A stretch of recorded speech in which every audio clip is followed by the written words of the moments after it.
Our environment का बात अगर बोलेंगे तो we have heard the word environment. Environment हम लोग क्लास 9 में नेचुरल रिसोर्सेस पढ़े थे।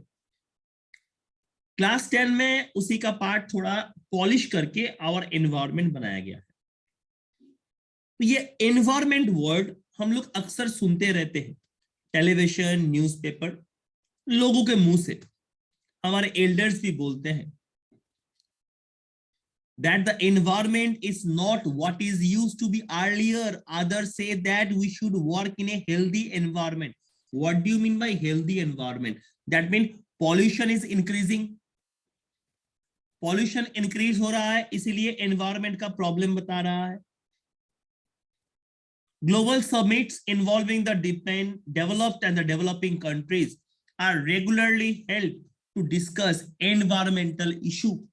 तो बड़े बड़े मीटिंग्स हो रहे हैं, बहुत सारे डेवलप्ड और डेवलपिंग कंट्रीज एक साथ मिलके इस एनवायरमेंटल इश्यूज को लेके बातचीत कर रहे हैं।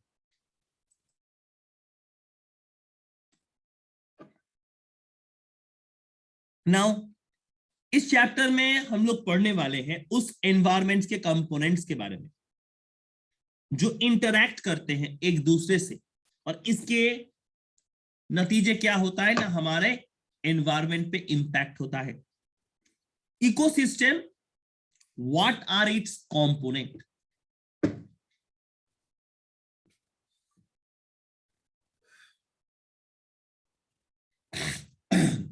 जितने भी ऑर्गेनिजम्स हैं, जैसे कि प्लांट्स हो गया, एनिमल्स हो गया, माइक्रो ऑर्गेनिजम्स हो गए, ह्यूमन बींग्स हो गए, as well as the physical surroundings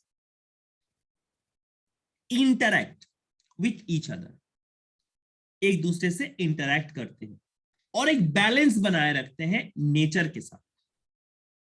all the interacting organism in an area together with the non living constituents of the environment form an ecosystem. All the interacting organism एक area में वो living with the non living environment के साथ relate करते हैं, तब एक ecosystem बनता है।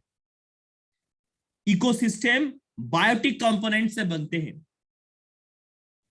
Comprising living organism, and abiotic components comprising physical factors. Abiotic factors क्या क्या है ना, रेनफॉल है, टेम्परेचर है, विंड है, सॉइल है, उसके मिनरल्स है। एक एग्जांपल लिया जाए, अगर आप किसी गार्डन में घूमने गए तो वहां पे आपको बहुत तरीके का प्लांट्स मिलेंगे, जैसे ग्रासेस हो गए, ट्रीज हो गया, फ्लावर बियरिंग प्लांट्स हो गया जैसे रोज, जेस्मिन, सनफ्लावर। कुछ एनिमल्स से होते हैं जैसे फ्रॉग, इंसेक्ट, बर्ड्स। ये सारे लिविंग ऑर्गेनिज्म एक दूसरे से इंटरैक्ट करते हैं, किस लिए? अपने ग्रोथ के लिए, रिप्रोडक्शन के लिए, and other activities are affected by the abiotic component of ecosystem. अब आ गया abiotic, that means we need to know the abiotic components. तो एक गार्डन एक इकोसिस्टम है। कुछ और इकोसिस्टम के बारे में बात करते हैं, फॉरेस्ट है, पॉन्ड है, लेक्स है। These are the natural ecosystem, while gardens and crop fields are human made. तो गार्डन और क्रॉप फील्ड ये दोनों इंसानों से बनाया हुआ है, artificial ecosystem.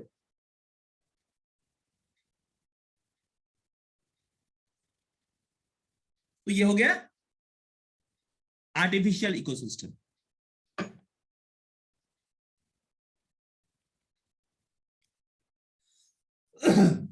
We have seen in earlier classes that organisms can be grouped as producers, consumers, decomposers. अब आपको दिमाग में रखना होगा, आपके पास 3 पार्ट ऑलरेडी बताया गया है। प्रोड्यूसर्स जो आपके हैं प्लांट्स, कंज्यूमर्स जो है एनिमल्स, और डिकम्पोजर्स जो कि आपके सॉइल को न्यूट्रिएंट्स प्रोवाइड कर रहे हैं, वो micro organism, according to the manner in which they obtain their sustenance from the environment. Let us recall what we have learned through the self-sustaining ecosystem created by us above.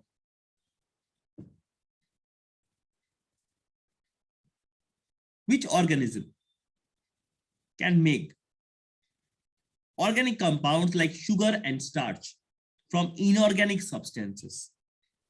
कुछ organisms sugar बना सकते हैं, sugar और starch बना सकते हैं inorganic substances के इस्तेमाल करके, उसका एनर्जी इस्तेमाल करके।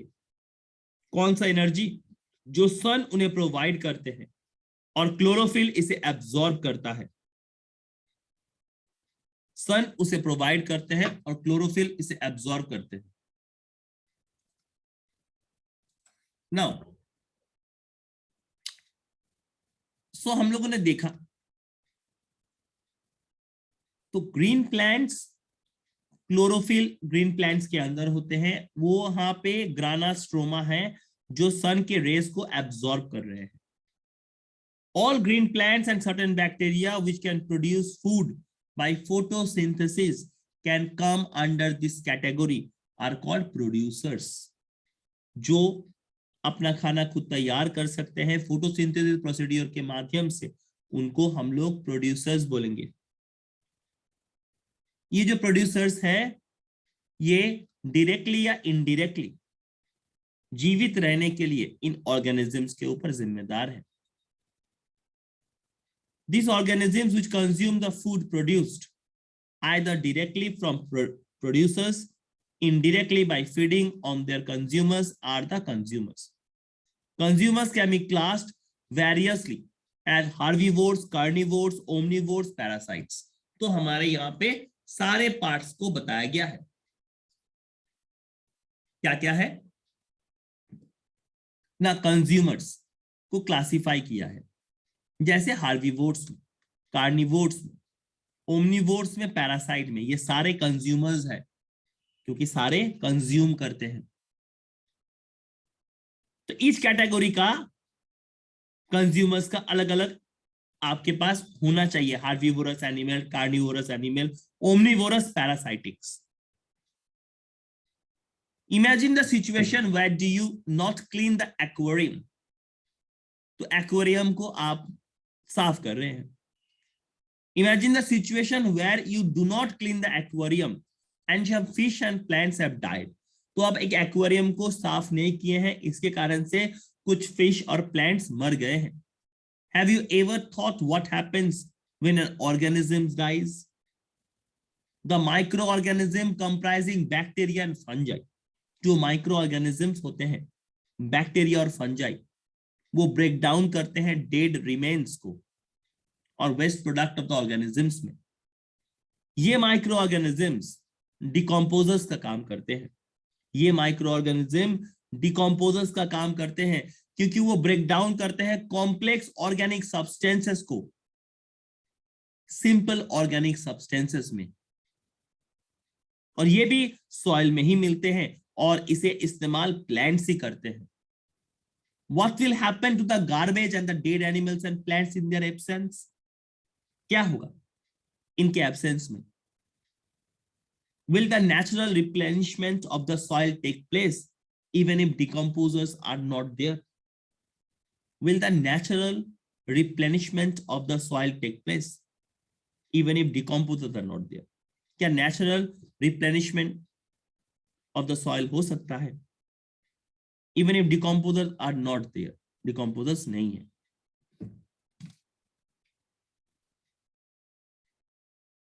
Food chains and webs. ये फूड चेन्स एंड वेव्स क्या है हम लोग देखते हैं। We have formed a series of organism feeding on one another. तो हमारे पास बहुत सारे ऑर्गेनिजम्स हैं जो एक दूसरे को ऊपर खाने के लिए डिपेंडेंट है। This series of organism taking part at various biotic level form a food chain. तो ये जो सीरीज ऑफ ऑर्गेनिज्म है जो कि अलग अलग बायोटिक लेवल में एक फूड चेन फॉर्म करते हैं। ये जो स्टेप होते हैं फूड चेन के या लेवल होते हैं फूड चेन के, तो फूड चेन में जो लेवल होते हैं या स्टेप होते हैं उनको हम लोग ट्रॉपिक लेवल बोलते हैं। तो ट्रॉपिक लेवल, ऑटोट्रॉप्स या प्रोड्यूसर्स हमारे पहले ट्रॉपिक लेवल है। ऑटोट्रॉप्स या प्रोड्यूसर्स हमारा पहला ट्रॉपिक लेवल है। ये क्या करते हैं ना, ये सोलर एनर्जी का कंज्यूम करते हैं और हेट्रोट्रॉप्स के लिए या कंज्यूमर्स को अपना खाना अवेलेबिलिटी करवाते हैं। जो हार्बीवोरस होते हैं, जिनको हम लोग प्राइमरी कंज्यूमर्स कहते हैं, वो सेकेंड लेवल पे आते हैं। स्मॉल कार्निवोर्स या सेकेंडरी कार्निवोर्स वो थर्ड लेवल में आते हैं।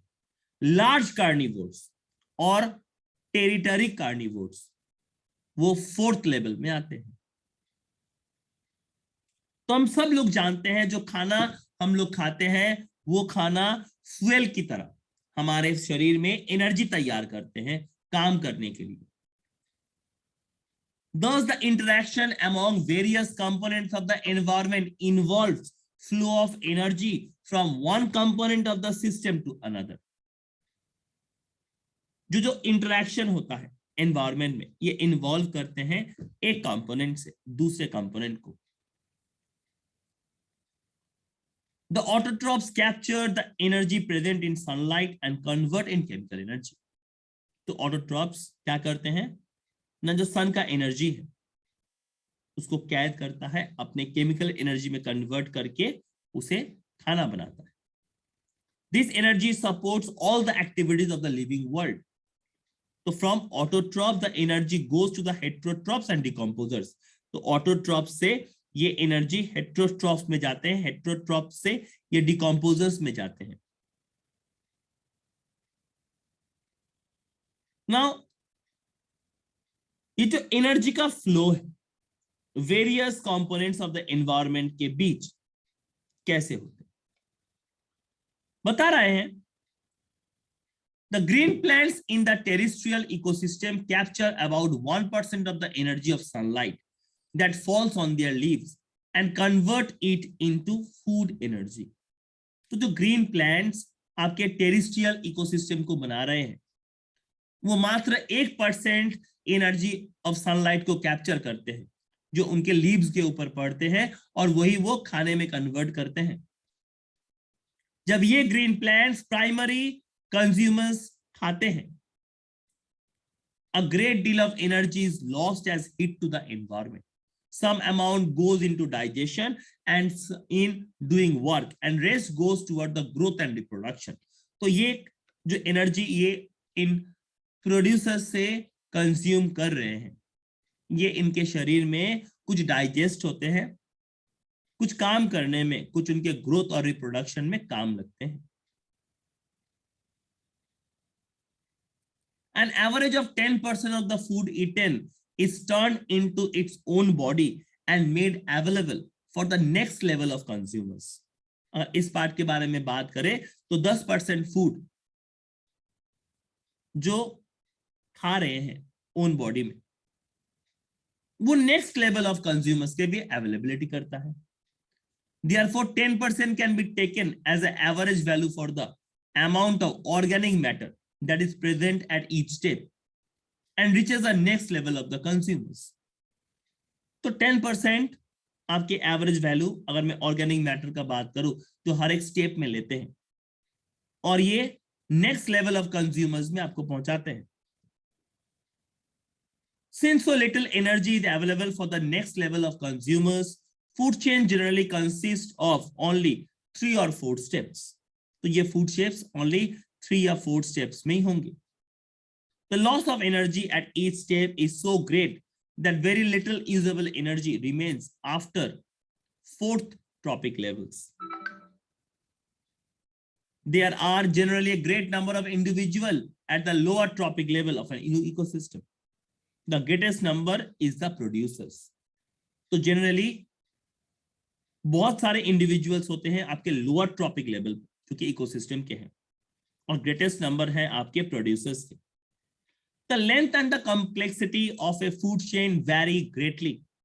तो आपके फूड चेन के जो लेंथ और ये कॉम्प्लेक्सिटी है ये वैरी करते हैं डिफरेंट टाइप ऑफ ऑर्गेनिजम्स के अनुसार।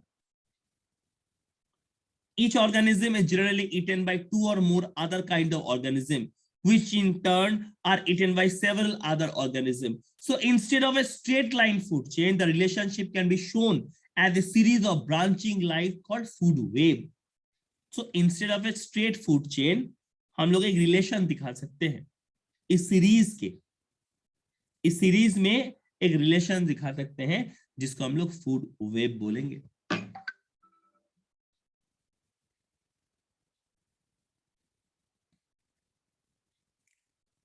From the energy flow diagram, two things became clear. Firstly, the flow of energy is unidirectional. तो इस एनर्जी फ्लो डायग्राम से हम लोगों को कुछ चीज क्लियर हुआ है. जो एनर्जी है यूनिडिरेक्शनल है, एक ही साइड में होते हैं.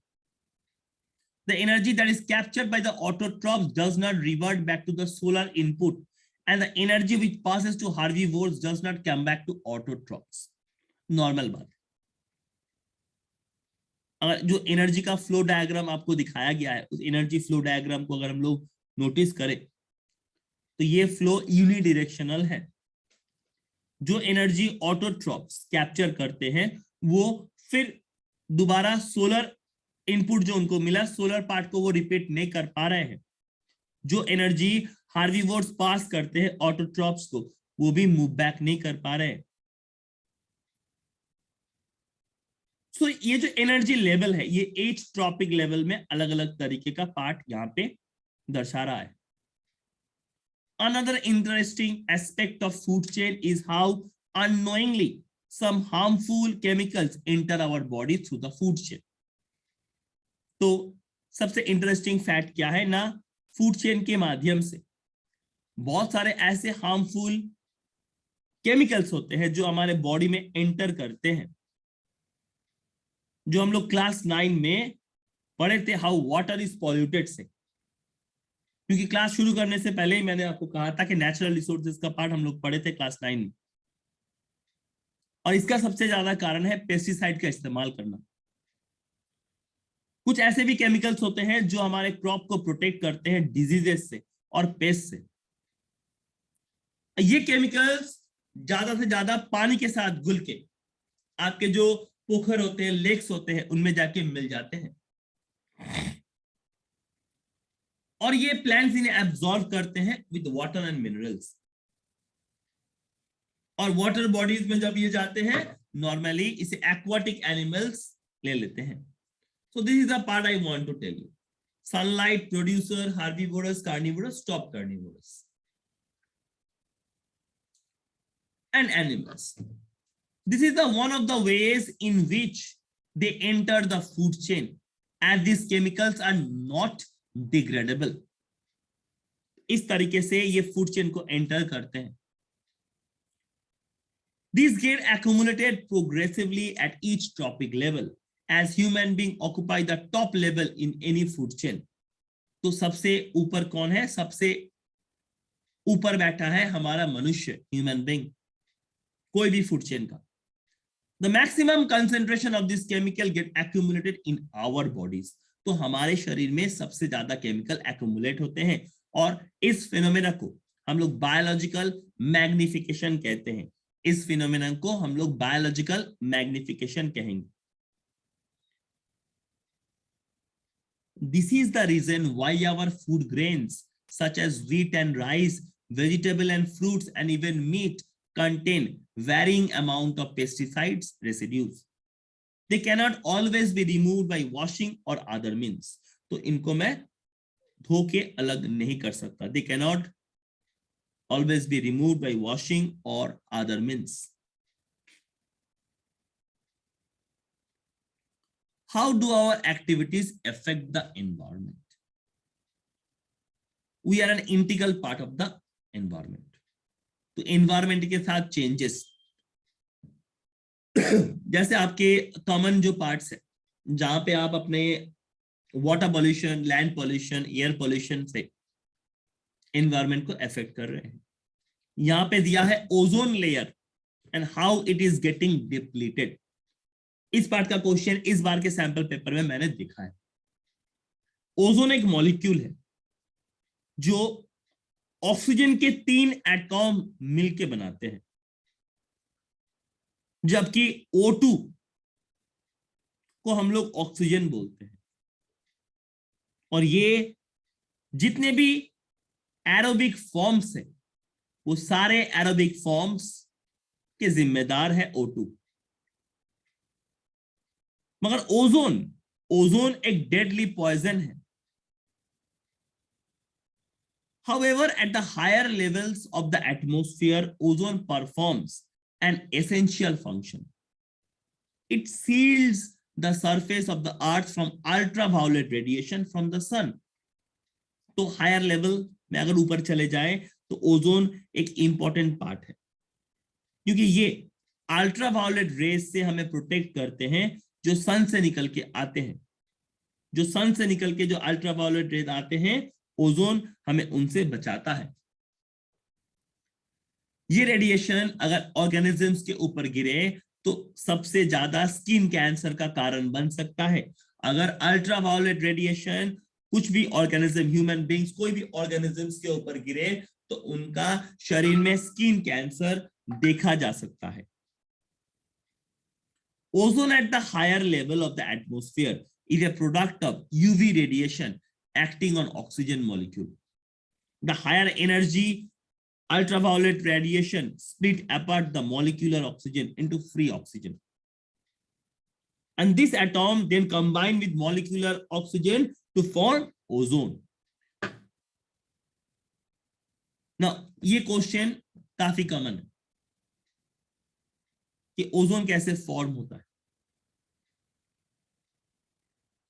ये जो ओजोन हमारे एटमॉस्फेयर में है ये कम होने लगा 1980 के दशक से।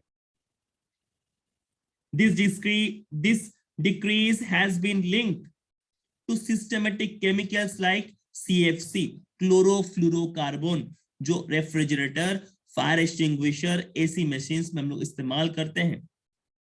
1987 the United Nation Environment Programme UNEP ने एक एग्रीमेंट बनाया।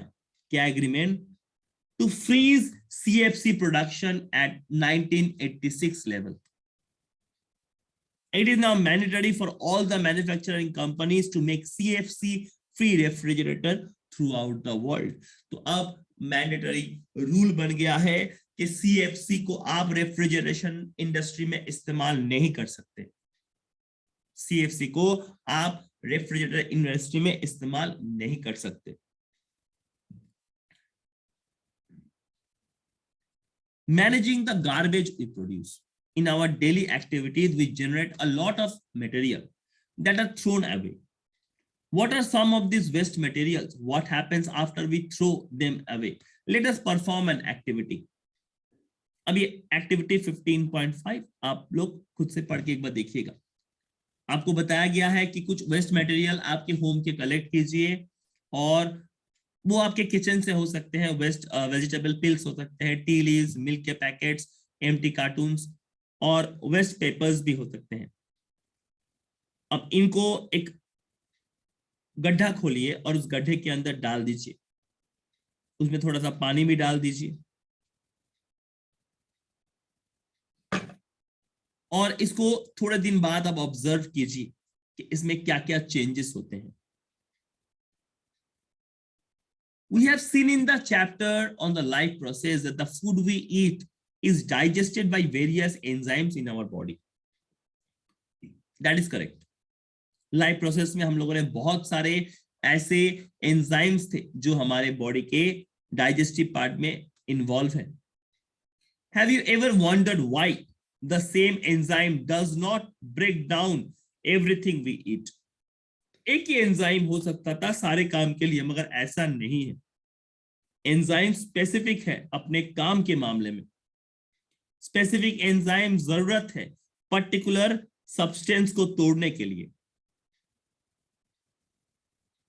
इस कारण से अगर हम लोग कोयला खाए तो हमारे शरीर में कोई भी एनर्जी प्रोड्यूस नहीं होगा।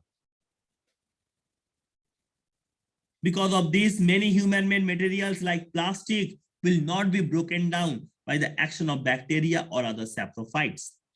तो प्लास्टिक ना बैक्टीरिया ना सैप्रोफाइट के ना बैक्टीरिया ना सैप्रोफाइट्स के पार्ट से टूटेगा।